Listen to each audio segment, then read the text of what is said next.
ఏయ్ కౌశిక్, ఆ? మనిషి కూర్చునుంటే కనీసం పలకరించాలని కూడా అనిపించలేదా? అంటే చదువుకుంటున్నారు కదా అని పైకి వెళ్ళిపోతుంది. పైన తాళం వేసుంది, ఓ కీ నా దగ్గరుంది. దా.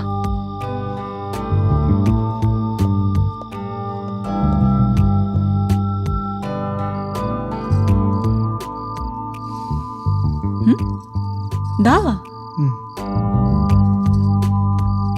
కూర్చో. ఇంటర్వ్యూ ఏమైంది? ఆ, అది ఫెయిలా? ఇది ఎదురొచ్చింది ఇంటర్వ్యూ ఫెయిల్ అయిపోయిన అనుకుంటున్నావా? అయ్యో అదేం లేదండి, మీరు ఎదురొచ్చినందుకే కనీసం ఫైనల్ రౌండ్ వరకు వెళ్ళాను. పోగొట్టుకున్న ప్రతిసారి మనం బాధపడతాం,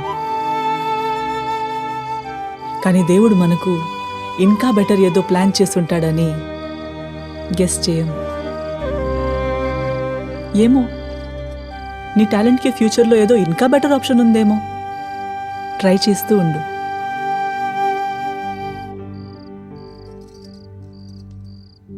ఏమి తప్పు చేయలేదని మనకి తెలిసినప్పుడు తలదించుకునే అవసరం లేదు.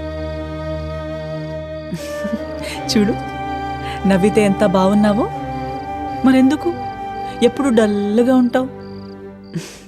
మొహం ఏంటి అలా అయిపోయింది? ఏం తినలేదా? అంటే అది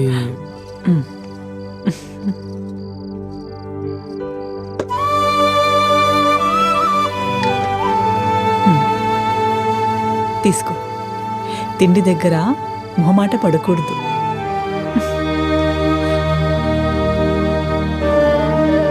బీ థ్యాంక్ఫుల్ టు ప్రాబ్లమ్స్. అవి జీవితాన్ని ఎలా బతకాలో నేర్పిస్తాయి. అవును, ఏంటి నేను పూజ చేసేటప్పుడల్లా గుడ్లప్పగించి నన్నే చూస్తుంటా? అయ్యో అదేం లేదండి, అంటే మిమ్మల్ని అలా చూస్తే మనసు ప్రశాంతంగా ఉంటుంది. ఇక చూడనండి, సారీ. ఏం పర్లేదు, నీ మనసుకి బాగుంటే అలాగే చేయి. నేను కూడా పరాయి వాళ్ళ ఇంట్లో ఇష్టం లేకుండా పెరిగిన దాన్నే. అనాథగా బతకడం ఆ అవమానం ఏంటో నాకు తెలుసు.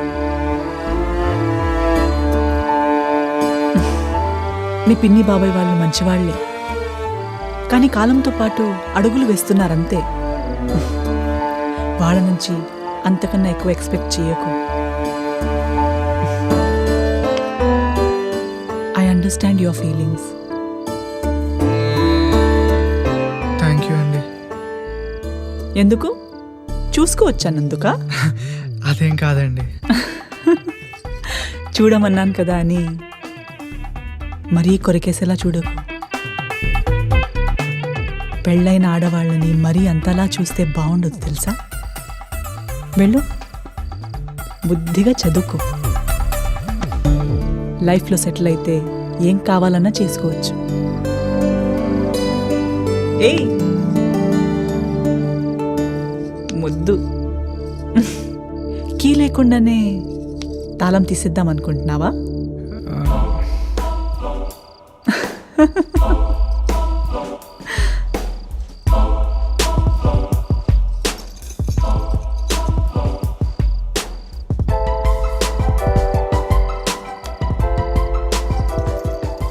ప్రతి ప్రాబ్లంకి ఒక ఎగ్జాక్ట్ సొల్యూషన్ ఉంటుంది. ఆ కీ దొరికేస్తే లైఫ్ ఈజీ అనిపిస్తుంది.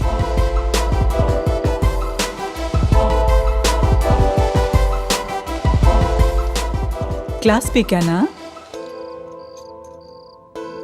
మళ్ళీ పిలిచినా రావేమో. ఇలా స్నేహంగా మాట్లాడితే విని చాలా రోజులైందండి. మీరు ఎప్పుడు పిలుస్తారని వెయిట్ చేస్తూ ఉంటాను.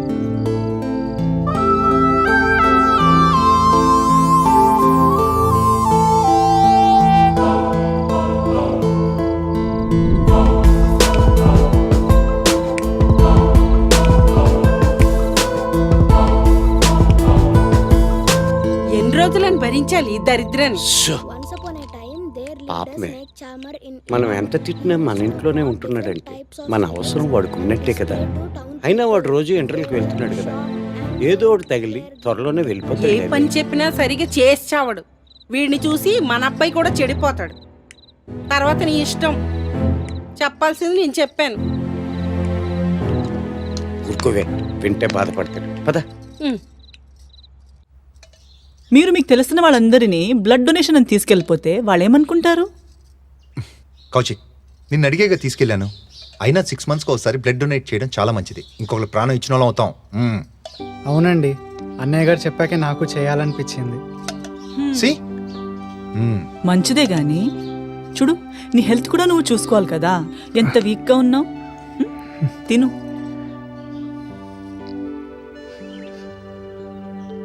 ఏంటలా దిక్కులు చూస్తున్నావు? భోజనం నచ్చలేదా? ఏయ్, కారంగా ఉందా? ఇలా ప్రేమగా వడ్డిస్తే తిని చాలా రోజులైంది. దానికేం భాగ్యం. నీకెప్పుడు తినాలనిపిస్తే అప్పుడు రా. ఎప్పుడు కావాలంటే అప్పుడు భోజనం చేయొచ్చు. ఇక్కడే ఉండొచ్చు కూడా. ఏంటి, అయినా మనిషికి మనిషి సాయం చేయకపోతే ఇదంతా ఉండేందుకు? వైశ్యు, ఇలాంటి ప్రపంచంలో వీడు అసలు నెక్కుకు రాగలరంటావా? తప్పకుండా. He can definitely do something. నాకు ఆ నమ్మకం ఉంది.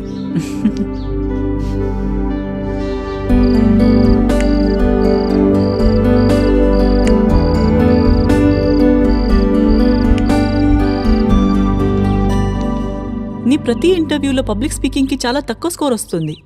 ఎందుకని? నాకు కొత్త వాళ్ళని చూస్తే భయం మేడం. వాళ్ళకంటే నేను తక్కువ వాడినేమో అని. లో సెల్ఫ్ ఎస్టీమ్ వల్ల.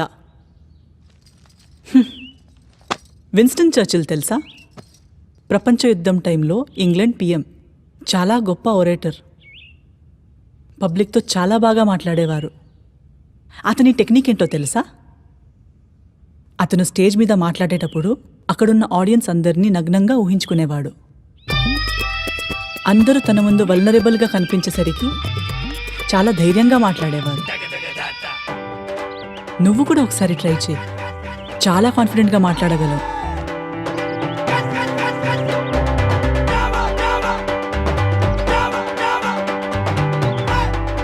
ఏయ్,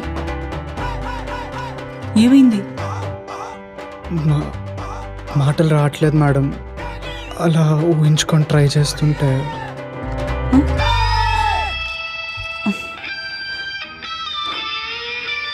ఏయ్, అవన్నీ ఇంటర్వ్యూలో పబ్లిక్ మీటింగ్లో చెయ్యి, నా దగ్గర కాదు.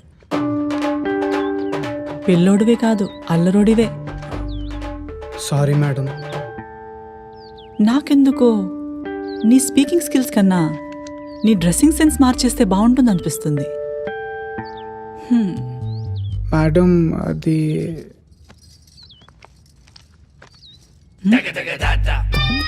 ఏయ్,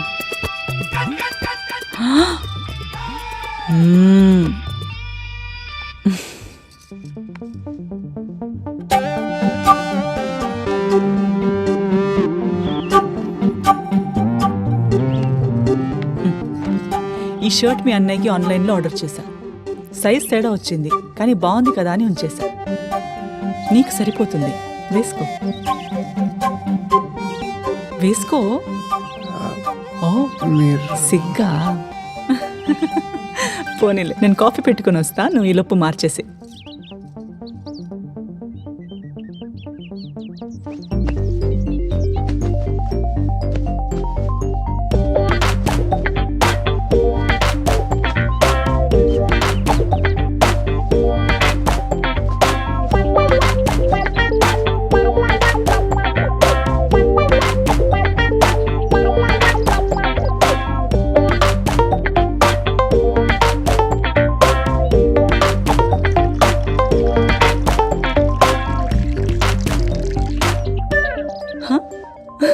ఏంటిది చిన్నపిల్లోడ్లాగా? చూసుకోలేదు. దా.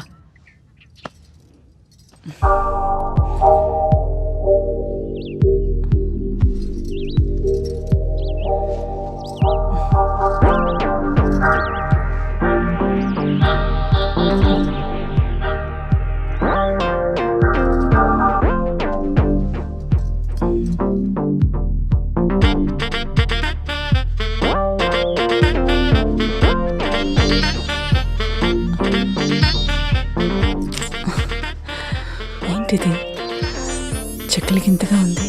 చిన్నపిల్లోడివా? మీకు చిన్న పిల్లలంటే ఇష్టం అంట కదా, పిన్ని చెప్పింది. చాలా.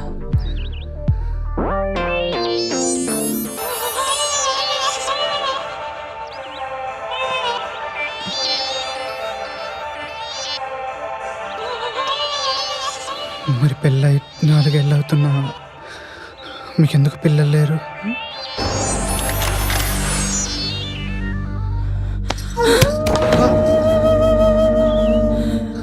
వెళ్ళిపో. వైశాలి, పోరా ఇక్కడి నుంచి. వెళ్ళమన్నా. వైశాలి ఏమైంది? వైశాలి, ఇక్కడి నుంచి వెళ్ళిపో.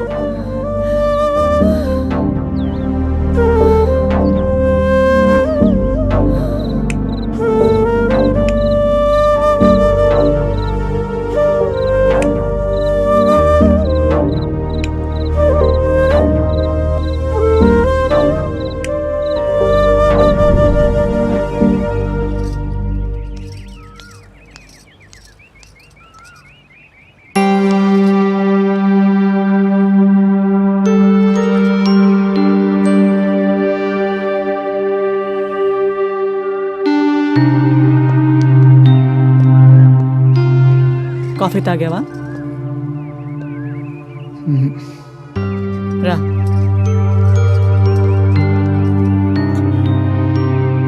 రమణన్గా వద్దులేండి. పిలుస్తుంది వైశాలి.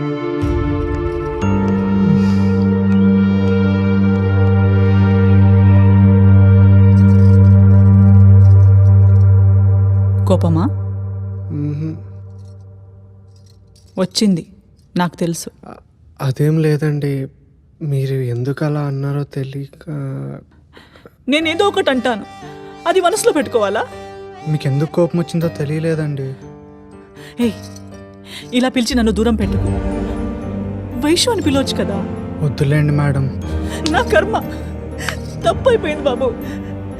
ఏదో కోపంలో అనేశాను, నన్ను క్షమించు. అయ్యో వద్దు వైశాలి, ప్లీజ్ ఏడవకు. అసలు నువ్వు ఉన్నట్టుండి ఎందుకు అలా అరిచావో తెలియక నేను మర్చిపోవాలనుకున్న దాన్ని గుర్తు తెచ్చావు, అందుకే కోపం తరిచేశాను. మీ పిన్ని ఛాయాదేవి అయితే మా పిన్ని సూర్యకాంతం చాలా టార్చర్ పడ్డాను. అందరిలాగా నేను నా భర్తతో చాలా సుఖంగా గడపాలని కలలు కన్నాను. వయసుకి రాగానే ఒక్క అబ్బాయిని చూపించారు. నా అభిప్రాయం చెప్పేలోపే పెళ్ళన్నారు. ఆ నరకం నుంచి బయటికి రావడానికి వెంటనే సరే అన్నాను. పెళ్ళైన మొదటి రోజే నేను కన్యపిల్లగా మిగిలిపోవడానికే పుట్టానేమో అని భయమేసింది.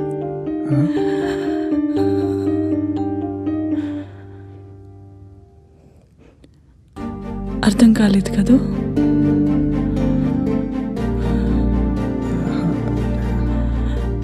మీ అన్నయ్య పేరుకు మాత్రమే సంతోష్, కానీ ఏ రోజు నాకు సంతోషాన్ని ఇవ్వలేదు. ఏడవకు వైశాలి, ఏడవకు. నువ్వు ఏడుస్తుంటే గుండె ఆగిపోయినట్టు అనిపిస్తుంది. నా విలువేంటో ముందు నీ కళ్ళలో చూశాకే తెలిసింది. ప్లీజ్ ఏడవకు. ఇష్టంతో పెట్టే ముద్దు ఎలా ఉంటుందో కూడా అనుభవించలేదు.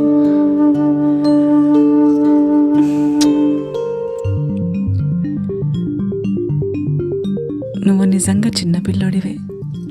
గుండెల్లో ఉన్న ఇష్టాన్నంతా మాటల్లో చెప్పలేనప్పుడు పెదవులో కనిపెట్టిన భాషే ముద్దు.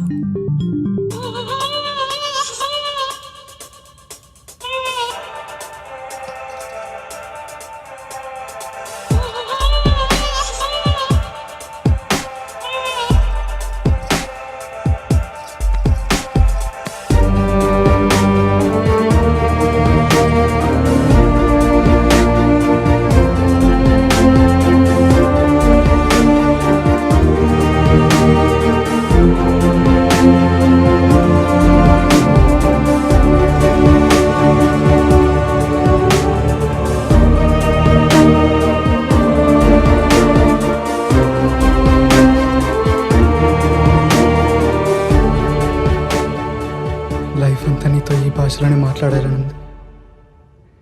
మాటలు బాగానే నేర్చుకున్నావు.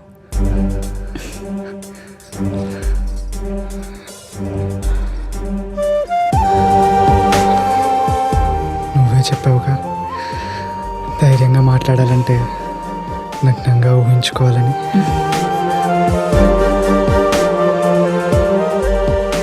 ఎందుకు తీస్తున్నావు? ఊహించుకోవచ్చు కదా. ఊహ కన్నా నిజం ఎంత బాగుంటుందో చూద్దామని.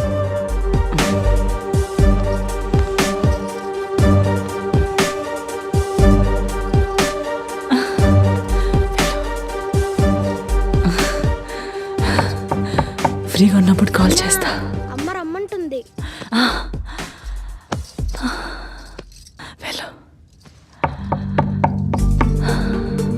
వెళ్ళు. తొందరగా రా, తొందరగా రా అన్నా. కాల్ చేస్తా. తమ్ముడు పిలుస్తున్నాడు కదా.